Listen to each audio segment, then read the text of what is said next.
Good morning, everyone. Welcome to First Unitarian Church in New Bedford. I am Karen LeBlanc. We are a beloved community of people who believe that everyone is worthy of respect, that science is real, the democratic process is a sacred thing, we are all part of an interconnected web, and that the light and energy that we share and put out makes a difference in this world. We are people of purpose here at First Unitarian, and if what you hear today resonates with you, we hope you'll consider becoming part of this way cool family of seekers and keepers of this long dream that is our church. So I am going to light our chalice, as we do to begin all of our services. This is our little home chalice. We light our chalice this morning for our LGBTQ plus friends and neighbors for this month of Pride.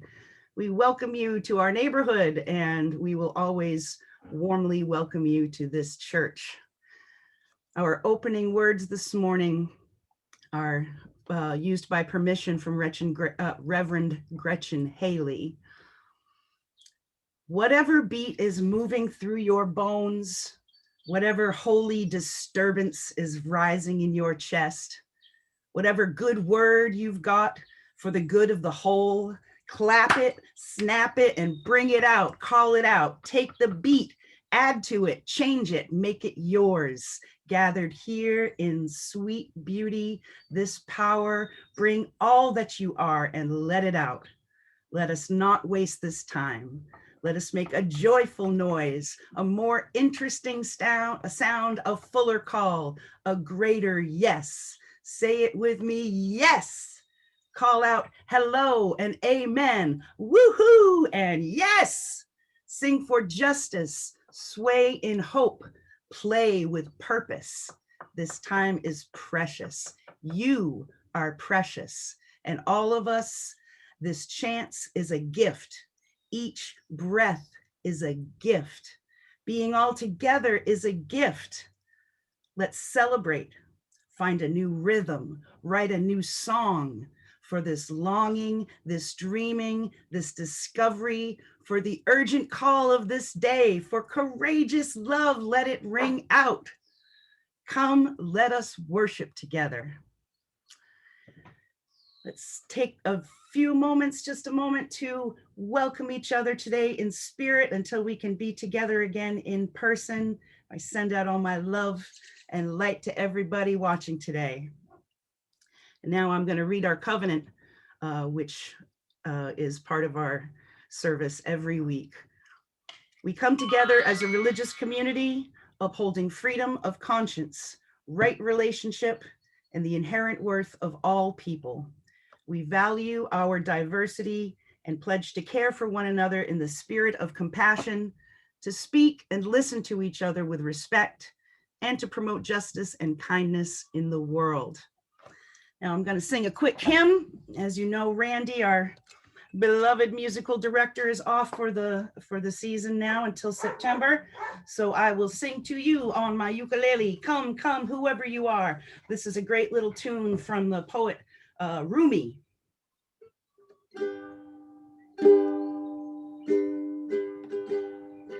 Come, come, whoever you are, wanderer, worshiper, lovers of leaving. Ours is no caravan of despair. Come, yet again come. Come, come, whoever you are, wanderer, worshiper, lovers of leaving. Ours is no caravan of despair. Come, yet again come. One more time. Come, come, whoever you are, wanderer, worshiper, lovers of leaving. Ours is no caravan of despair. Come, yet again come. think my ukulele might need to be tuned. Now is the time in our service where we would light candles of healing and celebration. I have no further candles here at my house to light right now, but I'd like to make one particular request that everyone send out some love and support to Sophia, who is Cora's daughter, who is having some serious health issues right now. So we send our love and support and all of our light to Cora and Sophia and the whole Purse family as they go through this challenging time. We love you. We're here for you. And I will light 2 candles in my mind, one for everyone who keeps all of their concerns and fears and joys in their hearts today instead of sharing it with someone, and one for all of the seekers who have yet to find an awesome place like this to share their concerns and their joys with a supportive and loving community. The first reading today is from the great poet Walt Whitman. And this is from I Sing the Body Electric, Part 4. I have perceived that to be with those I like is enough. To stop in company with the rest at evening is enough. To be surrounded by beautiful, curious, breathing, laughing flesh is enough. To pass among them or touch anyone or rest my arm ever so lightly round his or her neck for a moment, what is it then? I do not ask any more delight. I swim in it as the sea. There is something in staying close to men and women and looking on them and in the contact and the odor of them that pleases the soul well. All things please the soul, but these please the soul well. Amen, Mr. Whitman. Now is the time in our service where we will join together in the spirit of prayer and meditation. During this Pride Month, I send out blessings for safety for all of our LGBTQ plus friends everywhere in the country who don't always feel safe. So let's send them some love. And I'm going to read a meditation by Linda Underwood. It's called All This Talk of Saving Souls. All this talk of saving souls. Souls weren't made to save like Sunday clothes that give out at the seams. They're made for wear. They come with lifetime guarantees. Don't save your soul, put it out like rain on cracked, parched earth. Give your soul away or pass it like a candle flame. Sing it out or laugh it up the wind. Souls were made for hearing breaking hearts, for puzzling dreams, for remembering August flowers, for forgetting hurts. These men who talk of saving souls, they have the look of bullies who blow out candles before you sing happy birthday and want the world to be in alphabetical order. I will spend my soul playing it out like sticky string into the world so I can catch every last thing I touch. Amen to that. And so may it be, my brothers and sisters. Second reading today. I love this poem. I hope it's okay to use it here. It's by Bradley Trumpfeller.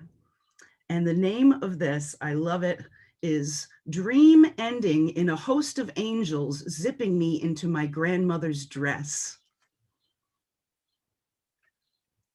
Once and could be future girl, believe we're not like you. Sure, the pickup was tucked in dusk, shed all carefree with its sunburned shimmer. Still, nothing new to say about the creek, how reeds get moony, or when we saw pelicans hold hands and gossip. But y'all must want to get this close to soft, so here it goes. Spool heels, silver sleeves with pink accents, kind to stifle the trailer static. Same color Dot says Granny passed in. Passed since good, and we did keep her pearls for you, kissed the hems holy, darned the moth marks back to true. Goes, none of it imitation. Goes, we are her barefoot bloodline, butter in the salt pan. Trust you're not from this sweat, but still a goodness. You once most only boy in the yard, laugh into your born polish. Step joy uncousin. Home is a name you bless in silk and cinch. Believe we're all alive here. Come hum this lace warm blood. Glisten. I like that poem a lot. Now is the time in our service where we ask you for your kind donations and hopefully generous donations toward the good works of this church. As always, you can send those donations old school style to 71 8th Street, New Bedford, Mass. 02740, or you can go to our website, uunewbedford.org, scroll down and find that donate button, or you can always call the office and talk to Sarah, and she can set up something for you there. And if you can't give money right now, hey, like and subscribe to our YouTube channel. Hit that like button, hit that little bell button so you'll always be notified when we have new material up. Okay, so today we have Andy Pollack here. He is from the SouthCoast LGBTQ Network, and they have bought the building across the street from our church to turn into a community center. And they will be giving tours of the property on Thursday at AHA Night. So Andy, welcome, and tell us about your organization and the impetus for this project and how you got to make this happen. Well, Karen, thank you so much for having me. I really appreciate it and appreciate all that you've done for us. And we appreciate the Unitarians being our neighbors. Hurrah. Yay. So a little bit about the history of the group is that in 2014, it was started by putting together groups of different LGBT organizations and remnants of pieces of LGBT organizations that have been around in the past. And a group of very talented people came together as a board and have moved it forward. And since that time, it's really developed and grown. So instead of just doing Pride, like some organizations do a whole array of services from 8 years old to 98 years old. And that's been with not having a central location. We did have a youth center for a while, but with COVID and with the new building, we've just taken a fiscal response and have closed the building, but they're still meeting. But with all the disparate places that we've been putting this together, we're so excited that we purchased a building across the street on 8th Street, 68th Street, Sister Rose's old spot. So we're in process now of working with the architects. Yes, come for the tours. We'll be doing tours on AHA Night. We have the specifications for the different floors. You can do a tour and we'll show you where each program is going to be run, what we offer, some of the vision that we have for the future. And you get to see exactly how it's going to look before. We hope that it's going to be tremendous afterwards. And one of the things that I wanted to talk about was that we do a lot of programs. If you look at our Pride Guide, there's it just goes on and on, from drag story hour to book groups to reflections on faith, which you did quite graciously, to art opening at Gallery X, to non-binary films at the Zeiterion on Tuesdays. It's amazing what's happening. With all those things going on, there's three areas that we want to focus our energies with the network. One is with the trans folks in our community.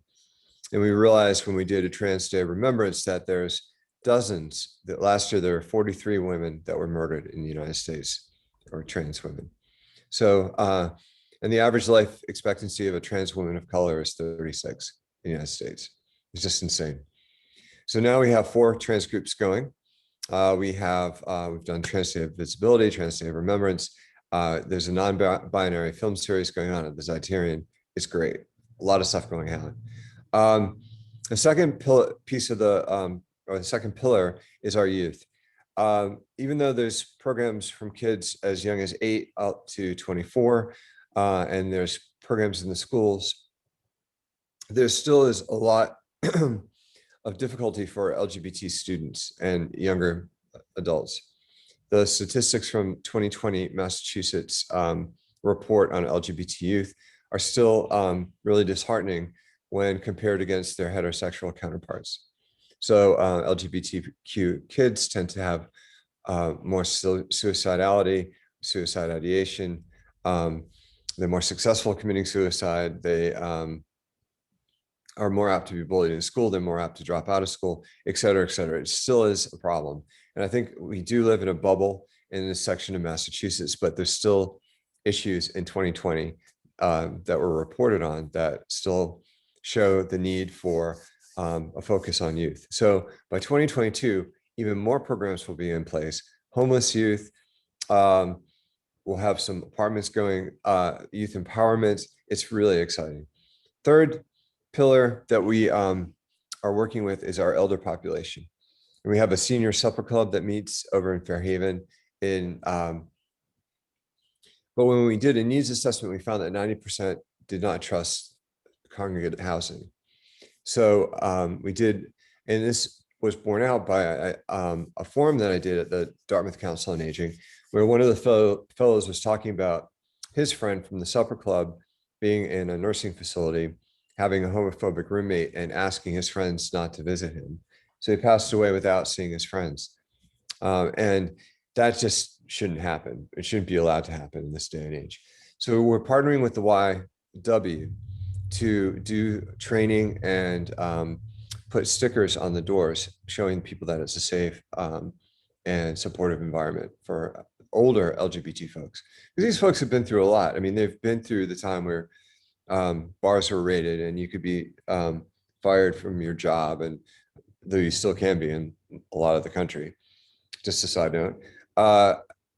And HIV and all the other fighting for marriage equality rights, they just want to retire. They just want to, enjoy life. And to have to go back in the closet is really painful. And we're showing for Pride, one of the movies that we're showing is called Gen Silent, which was a movie about older LGBT folks in Boston where this actually happened.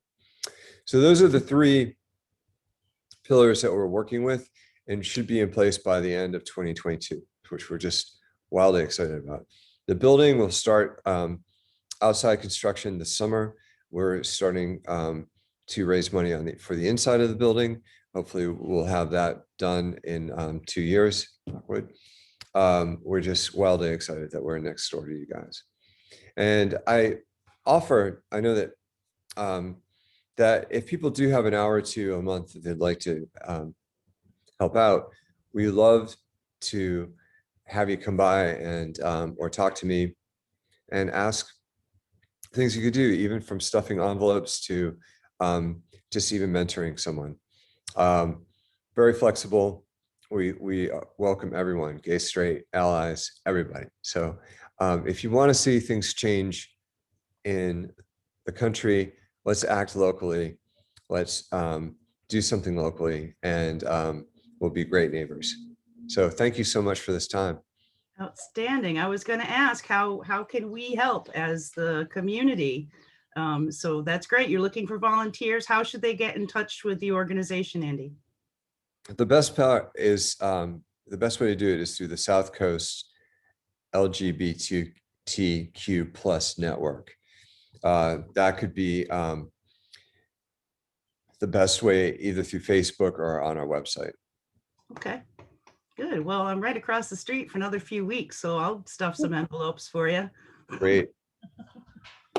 I thank you so much. Is there a time frame of when you think that you're going to be breaking ground, opening doors? Would love to have it in October of 2021, which is National Coming Out Day. It would be nice to have the building done for that, but I think that's optimistic. So who knows? Hopefully by January of 2022, 23. Yeah, it'd be 23. Yeah, boy, time is flying. Time is wonky these days, isn't it? Yeah. Well, we sure are so glad to have you guys as our neighbors. I think that's really going to be just a wonderful thing for 8th Street, for the neighborhood there. We're so excited to have a great group like you guys across the street, and we, really look forward to working with you guys. It's just terrific. I'm just over the moon about it. So thank you so much, Andy, for being with us here today. Let's see, I'm going to finish up the service here with our closing words from Reverend Scott Taylor, used by permission. Kick the ball, dance in the rain, get lost on purpose, play fetch with a dog, fly the kite, smell the flowers, jump in the puddle, pull out the paints, throw the dice, learn the two-step, let life take you by the hand, lean back and let the wind mess up your hair. Laugh, live, and love whoever you find to love you, respect you, and make you happy. Amen. And so may it be for all people everywhere. Go in peace, my friends. Thank you so much to Andy Pollack for being with us today. And we so look forward to working with them in the years to come. Hold fast, church. Spread love wherever you go. Be strong and be safe. We'll see you next week. Thanks, everyone. Okay, let's try to stop this recording.